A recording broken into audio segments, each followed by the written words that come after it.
Abhishek, it's a totally different twist I'm bringing to the conversation now. We've been talking a lot since morning about women facing barriers, biases, blocks. Now, in my workshops, I now hear a lot of men saying that in the name of diversity, it's becoming very challenging for the men. So it's like saying that you're walking on eggshells. So let's say the boys are going out for a late evening party. There's one girl in the team. You want to call her, you want to invite her, and she looks at you and says, "How dare you? You're hitting on me." And if you don't invite her, it's seen as discriminating. So men are having a hard time now deciding how much and where to draw the line. So is there a fear of reverse discrimination happening, and is it something to be looked into now? Okay. Maybe I'll just give for everybody. Just take my opinion as that of a young HR professional. I don't have truckloads of experience. It's just been fortunate to work for two companies which had very strong diversity agendas. Yes. Ma'am, to your question, it brings me. So this was my first month in the company, and I had my skip level was based out of Cincinnati, and I had gone to meet him, and we generally got into a discussion on diversity, and this is when I was in P&G, and P&G has a really strong diversity agenda. I mean, half the board was women, and probably from an evolution standpoint, P&G is up there with the best companies.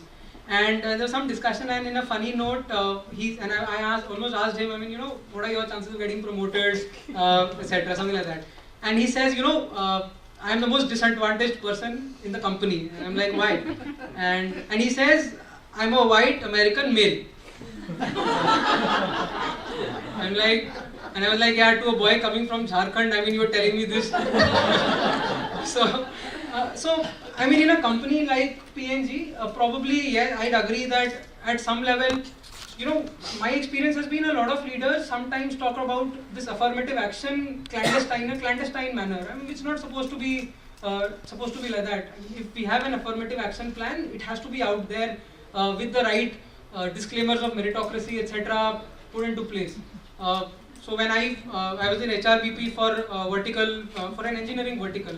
And then similar things happened. We had diversity targets, like mentioned earlier, and suddenly people were asking questions as to aren't you lowering your standards? And that's when in our next town hall we just went up there.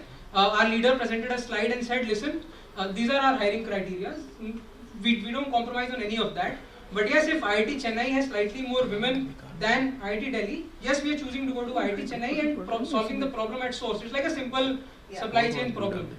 So in companies which have really strong diversity agendas, yes, there is a need to come out there and absolutely specify what is the affirmative action that is being talked about.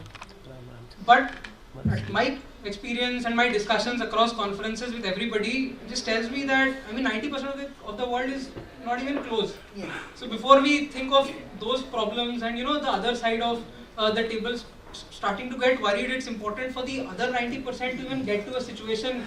And then when once it's a level playing field, yes, obviously you put out the right disclaimers out. But genuinely the other 90%, I see there's a lot of work that needs to be done still before men start feeling insecure at a certain level.